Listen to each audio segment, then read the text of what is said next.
there any way someone in the DA's office could have tipped Tariq off? There are consequences to getting caught.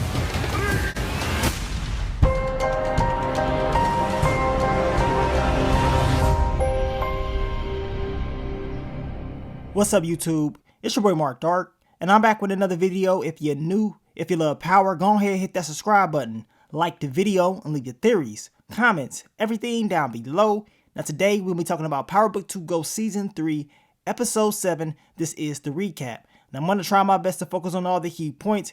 If I miss anything, you guys let me know down below. And man, this episode was flat out crazy. Your girl Dirty Diana, she got hemmed up by the feds.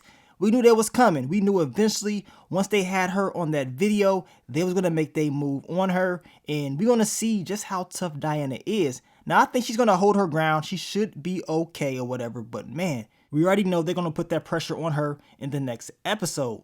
And what did y'all think about your boy, Salim, a.k.a. Trevor, a.k.a. his real name is Clarence Head Ass Boy? I mean, come on.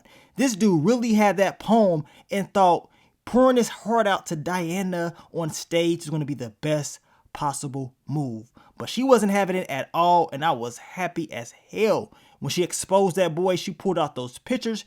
This dude been living the best life ever, having a good old time, didn't come from no type of struggles at all. And he has the nerve to be in that class trying to give people advice like he's really been through something. And what's up with those facial expressions this dude be having? I mean, I can't tell if the dude is confused, he's constipated, or he's happy. I mean, this dude is just a weirdo. And hey, I'm glad that your girl Diana was able to get that intel on him. We already knew when she pulled out those pictures, she was having flashbacks to season 2 when she exposed Monet and all of her secrets. But it was a crazy episode for your girl Diana, and we know this episode was also crazy for your boy Brayden, finding out the truth about Kiki and Uncle Lucas. And I got a feeling somebody just may get dropped off with that whole storyline, because if Lucas believes he's going to do what he wants to do to Brayden and these investors that don't know anything about the dirt that's going on, I mean, what's RSJ going to think about all this stuff? You playing with people's money? I'm telling you right now, this whole thing with Lucas is not going to end well, in my opinion. And what do you guys think about this whole Lauren exposing Cooper Saxe? Is his days numbered? Well, I guess we're going to find out real soon. But let's begin this recap. What did we see in episode 7 titled Deal or No Deal? Now, the episode starts out with the Russians. They're getting payback. And I believe they're taking out those Jamaican Av guys that Kane hired earlier on in the season. And they're pretty much just letting him know, like, look, we're not playing around. We are getting revenge. This whole war thing is really blowing up, and they need to figure out a way to neutralize all of this because the feds, they are watching right now. We get to Gordo and Monet, and she wants him to stop seeing Drew. She doesn't like what's going on, and he tells her, I'm not going to stop seeing Drew, and you ain't going to do nothing about it, right? And Monet, she's just afraid that this whole secret that, you know, she set up Lorenzo does not get out. She does not want that getting out at all. So, of course, this is why she's really concerned with Drew messing around with Gordo. But once he started running his mouth to her, I knew it was just a matter of time before this guy was taken out and his days was numbered. And that's exactly what Monet did. She set up a hell of a game plan to get him up out of there and also that Kai character up out of here. Now, Tariq is having a conversation with Lauren, and he tells her, like, look, if you want your old life back, you have to listen to me. You have to trust me. And she's like, I don't know about that. I don't really trust you. They're saying you a monster. You've done all these bad things. And he tells her, like, look, I did what I did to protect my family. He brings up the fact that a dirty cop is the one that took out Raina. And if he's a monster, then he was made this way. We know Lauren is telling him you're not taking blame or whatever. You're not taking accountability for your actions. And she does not trust him. But Tariq, he wants to make it a point that, look, you can trust me. And he's willing to do whatever it takes to prove that to her in order to get Lauren to do exactly what he needs her to do. Because he already knows testifying is not an option. Because if they have to testify, all that's going to happen is they're going to end up getting taken out by somebody, or they're going to end up in witness protection for a long time. And this is what he's trying to explain to Lauren. Now, we get to Brayden and your girl Kiki. He just got done clapping those cheeks. Of course, he's still upset about the whole Tariq thing. And then all of a sudden, Kiki tells him, like, look, I know what you're doing at Westing Holdings. I know that you're selling drugs and you're using Crash Coin to cover it up, right? And Brayden could not believe that she knew about this. She tells him like, look, he has nothing to worry about. She thinks it's smart that he's doing what he's doing and that he shouldn't be so worried about Tariq, seeing how this whole Crash Coin thing and of course the whole course correct thing was pretty much his idea. He's doing all the hard work and he should stop worrying about Tariq so much. And I'm gonna tell you right now, this is not going to end well for Kiki or Uncle Lucas because they may not have fear in Brayden, but I'm gonna tell you right now, if Kane and RSJ finds out about this, it's gonna be hell to pay for somebody. Now, we get to Monet, Kane, Brayden, and your boy Tariq. And Monet, she's like, man, this Noma character, she's crazy as hell. She sees all the work that they're pushing and she understands how serious this is and they have to make sure they out there pushing this weight. But the thing is, Gordo and Drew, they're taking the product off the streets because it's entirely too hot with the Russians, right? And we know the feds, they're not playing around. And Kane tells her they're still pushing weight at the university and on Wall Street. So they should be good, at least for now. But Monet, she's like, nah, we got to figure something out. And this is where she has a conversation with Tariq. And she tells Kane and Brayden to get the hell up out of there. Your boy Brayden was happy when he was called the N-word. And Kane called this dude Taylor Swift. I mean, each and every episode, Kane got a new nickname for Brayden. Now, we know Tariq is still upset as far as finding out the truth about Lauren. And Monet is like, look, you got to stop all that soft stuff. You should be happy that they did what they did as far as taking care of Lauren because she was wearing a wire and you know how this game is. And she wants to know if Tariq has any ideas on what they need to be doing. He tells her that he's going to put in a word about the Russians and the whole, drug shipment to Rashad O'Dell Tate. And that way the Russians will be off the streets and they don't have to worry about them taking over their turf. But Monet had me cracking up talking about Tariq was acting all soft, calling him the B word. And to be honest with you guys, I cannot wait until the episode where Tariq tells Brayden it is time to get on the offense because I want to see what type of work he going to be putting in. Now, we get to Davis McLean, Theo Rollins, and Cooper Saxe. They're prepping him for these questions. He should be having like a parole hearing meeting or whatever to see if he's going to be able to get out. And we know Rashad O'Dell Tate was able to set all of this up. But man, Theo Rollins is looking half dead, and the way that he's answering these questions from Cooper Saxe, it doesn't seem like he's going to be getting out. And to be honest, he probably was doing this on purpose because he doesn't really want to get out. Let's just be honest. Remember, he wants to protect Davis McLean at all costs, so he's not going to answer these questions the way they want him to answer them. That way, he could potentially just stay up in there. Now, Davis McLean understands that this is not probably going to end the way he wants it to end. He's telling Cooper Saxe that his brother most likely is going to die and he's not going to be able to get released. He also asked Cooper Saxe about the Lauren Baldwin death investigation, where we know Cooper Saxe kind of got shook and said, look, she's dead or whatever. It was a car accident. No biggie. Tariq is just, paranoid or whatever. And he tells Davis McLean he's going to find another way to help out his brother. Now, Drew wants to get the next drug shipment from the Russians from the Castillo family. And of course, they're pissed off. They're like, man, we doing all this work, putting ourselves at risk. We need to renegotiate our deal. We want 50-50. And of course, Drew was like, nah, I don't know about that. Matter of fact, we can't do that. And it seems like Gordo, he is there to help out Drew. He wants to protect him at all costs. And we learn later on in the episode that Gordo was able to get his family off Drew's back. And they didn't have to do the whole 50-50 thing, but still, his family gonna be pissed off once they learn about what happened to Gordo. And Evelyn, she's gonna be even more upset because this is what she told Monet when Lorenzo got taken out, that she does not want anything to happen to her sons once they find out what really happened to Lorenzo. So expect it to be a lot of tension between the Castillo family and the Tejada family in future episodes. Now, Cooper Saxe is having a conversation with Jenny Solomon, and he needs her to swap out one of the panel members of that parole hearing to make sure that Davis McLean's brother Theo was able to get up out of there. But in order to do that, they have to, of course, give him a bribe. And he tells her, like, look, if he's able to get a little bit closer to Davis McLean, he should be able to get access to this file of Detective Kevin Whitman, which can have more intel in it. And if he has that file, most likely he has other stuff that, can incriminate him, right? And she's like, okay, I will help you out. Don't screw this up. And Cooper Saxe, he gets pissed off. He's like, really? Like, I'm doing all the dirty work. You ain't doing nothing but sitting on your butt.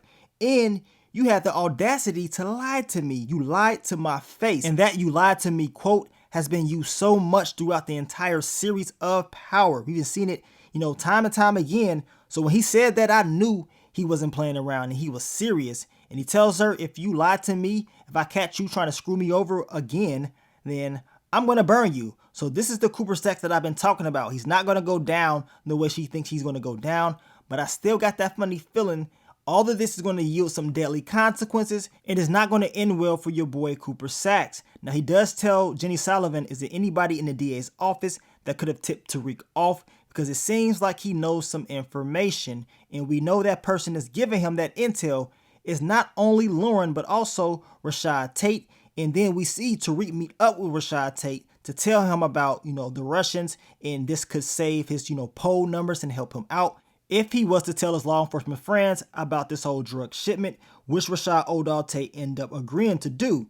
Now, we get to Kai, and y'all know what Kai's trying to do. He's trying to clap Monet's cheeks. He said, you know what?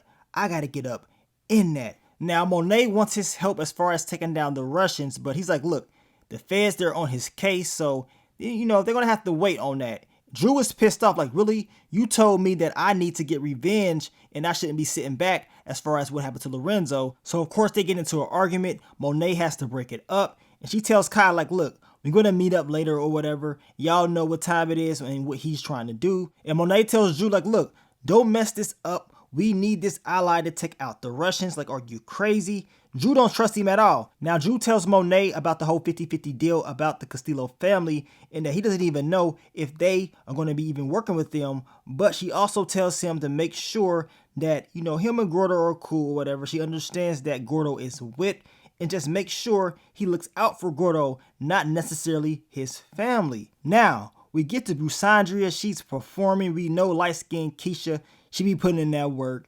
And now it's time for Salim to do his little performance or whatever. And he reads a poem.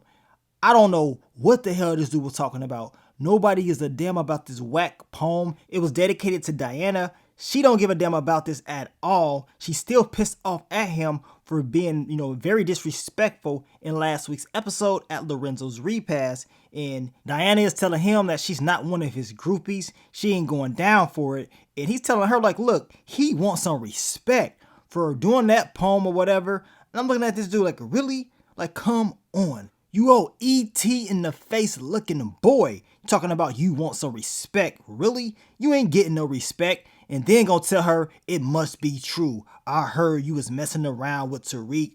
Of course, Diana tells him it ain't none of your business on who I mess around with. She slaps him for disrespecting her. He tells her, look, I know you selling drugs at the candy store. You ain't slick. And pretty much you're fired.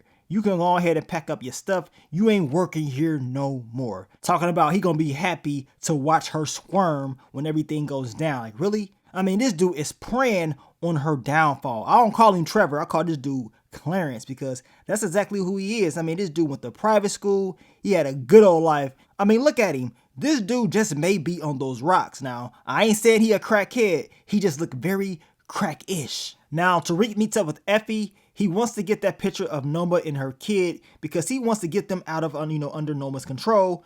And Effie's like, well, if I give you that, I want to get back into the business. And Tariq is like, I don't know about that. Like, why would I do that? The two start arguing.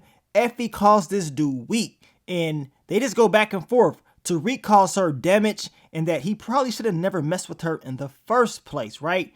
And the whole time he's recording Effie because he wants to take this back to Lauren to prove that he was trying to protect her. And to be honest with you guys, do y'all think Tariq acting a little weak? Is he acting a little soft? This is why I've been telling you guys that I cannot wait until he goes on the offense. We know in next week's episode, it seems like Effie is going to be, set up or whatever. And your boy Tariq may be behind all of this. And Kane, he going to be pissed off. Now, Brayden is able to find this secret room or whatever inside of this closet.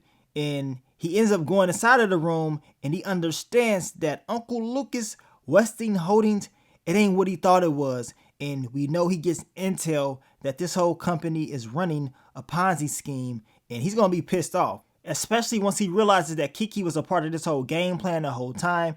and there's also some others that's a part of it that he doesn't necessarily know about. Now, Effie notices there's some cameras on the rooftop, and she tells Kane, look, it's cameras and they need to meet up. But Diana, we know she got caught slipping. This is why I was talking about, I don't understand how Diana did not see this. I mean, if you're going to be going out there, you need to be looking around everywhere, making sure you ain't being watched, especially, seeing how hot this whole school is. But it is what it is. Now, the Russians, they end up getting caught. The feds have moved in. Rashad Tate put out that word that he was given by Tariq, and it seems like they have neutralized the Russians, at least as of right now. And Rashad Tate, he's getting all the praise in the world. His poll numbers should be going up, but this is also putting a target on his back, in my opinion, because now the feds know to look into him and to see if he's a part of this whole thing with Tariq and everybody else. Now, Blanca Rodriguez, she believes that Tariq and Braden, they're running drugs at Westing Holdings. They just need more intel.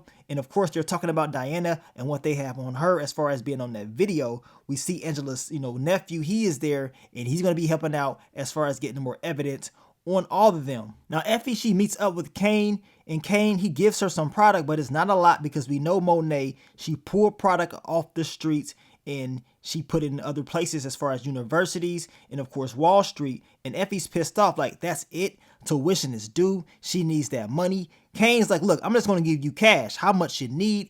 And your girl Effie's like, nah, she's good. She's not no charity case. She does not want his money at all. But we know Kane is still going to pay off that tuition. And Effie, deep down inside, she's going to like it.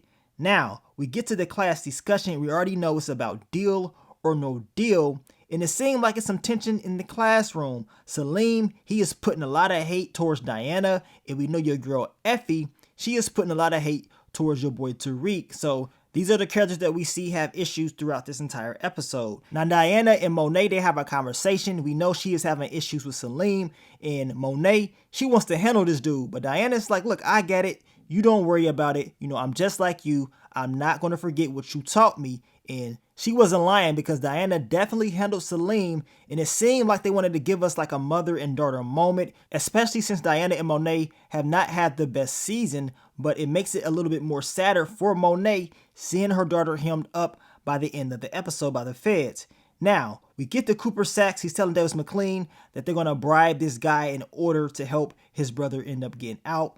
But they need money. And Davis McLean tells him, if it's money you need, don't worry about it. And we see all the cash. And this is what Cooper Saxe was talking about. He knows Davis McLean has a lot of money and probably a lot of other stuff that he can use for intel in order to catch him slipping. Now, Cooper Saxe meets up with the guy. He pays him off. And this guy is telling him that Theo Rollins should be good. Now, we get to Agent Young, a.k.a. Angela's nephew, Junior. And he's acting like he's a bum. He's in the trash. And we see he gets that coffee cup. And these drugs, they end up matching the same batch of drugs that they found on the Stansfield rooftop, and also what they found on the Jamaican Ave guys, right? So now they can connect the dots and make their move. And Tariq, he doesn't know at all that this guy is trying to get intel on him. Now we get to your boy Salim, or should I say Trevor Nelson, or should I say Clarence, or should I say a smoked out Arsenio Hall, or a E.T. looking boy.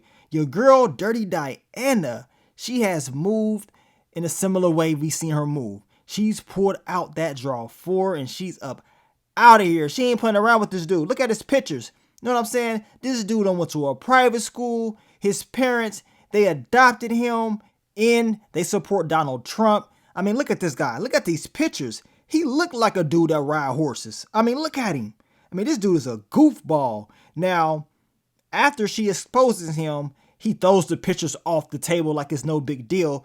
But she tells him, look, I can make your past be your future if you keep, running your mouth. He's talking about you won or whatever, we good. And she says, no, since you got that big trust fund, you're going to hire some more people and you're going to give me a raise. So now your boy Clarence is screwed. He don't know what to do.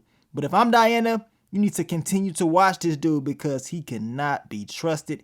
And he may try something else, but we shall see. Now, Monet set up a game plan to make it seem like Kai was in on it, as far as taking out Lorenzo. She makes Kane sit out, and we know Drew, he's also sitting in the back. And we know she goes in there, she has a conversation with Kai telling him she wants a partnership or whatever. She wants to make it seem like they good. But once we hear those gunshots, we know this is a setup. She ends up getting into it with Kai. Kane comes in, takes this dude straight out. So my man Mike from the wood, he ain't here no more. Then Monet sends the text from his phone to Gordo talking about, I think they know the Russians didn't do it, to Lorenzo, whatever, we need to talk. Drew comes in, he checks Kai, and he sees that text. So now he's believing like, okay, he was the one that helped out as far as, his pops being taken out. And you can tell Kane is looking like something's not right. Like, this does not add up. Like I told you guys, Kane deep down inside, he knows what time it is. It's just a matter of time before he exposes Monet, just like he did his pops, in my opinion, but we shall see. Now, Effie learns that her tuition is being paid off, and Kane, he ended up paying it off. She did text him talking about, I told you not to do this. I'm not no charity case, but she was smiling. That lets me know she's liking what Kane has been doing, and it seems like Kane just may clap those cheeks eventually. Now, Monet, Drew, and Kane, they go to the Russians. They pull out the head of your boy Kai, letting them know, like, look, he was the one that set up everything, and they made it seem like they had beef with the Russians, but it was not them. And they pretty much just want to call it a truce. They don't want no war with the Russians, right? And it seems like everything is good, but I don't know, man. I don't know if these Russians really believe what she's talking about, and this may backfire. But as of right now, her whole game plan has worked. Now, Theo Rollins is out. Everything worked. He's pissed off, though, because he understands that he answers those questions completely wrong. And he really wanted to stay because he wants to protect Davis McLean. He feels like his life is not worth it if Davis McLean gets caught and he ends up getting locked up, right? So he ain't really feeling it. And it seems like in the next episode, he may just take his frustrations out on your boy Cooper Saxe. Now, as I told you guys earlier, Blanca, Jenny, and of course, Agent Young, they're preparing to make their move on Diana Tejada. They have connected the Stansfield drugs, the Jamaican Ave drugs, and of course, the drugs that they found at Westin Holdings all together. And now it is time to press the attack. Now, Gordo was able to stop the whole 50-50 deal, telling his brothers that he's going to walk if things don't go out, basically the way he planned it to go out as far as that deal that they had with Drew and his family. Now, Gordo goes to take a shower. Drew texts back the number that he's on his way as far as meeting up with this person that could potentially, be a part of the game plan to take out Lorenzo. And he sees that that number was Gordo's number the whole time. So now he knows that Gordo was the one that took out Lorenzo, and Drew does not waste any time at all. He pops this man as he's in the shower, and Gordo, he couldn't believe it. And this is all a part of Monet's game plan. She's showing you that she doesn't even have to pull the trigger. She can get other people to do it, and she doesn't have to do a lot, just outthink people, right? So we're going to see what's going to happen with all this. As I told you guys, I believe Kane understands what time it is. Drew, he was really hurt because he had love for Gordo. He didn't want to do this, but he knew he had to because of his pops. And, it is what it is. Monet, it's going to be hell to pay, man. Once they find out that you set all of this up, it's not going to end well. And that's the secret that I cannot wait to be exposed. Now, Brayden finds out about, Westin Holdings and this whole Ponzi scheme that's getting ran by Uncle Lucas. He is taking investors' money and doing some dirty things with it, right?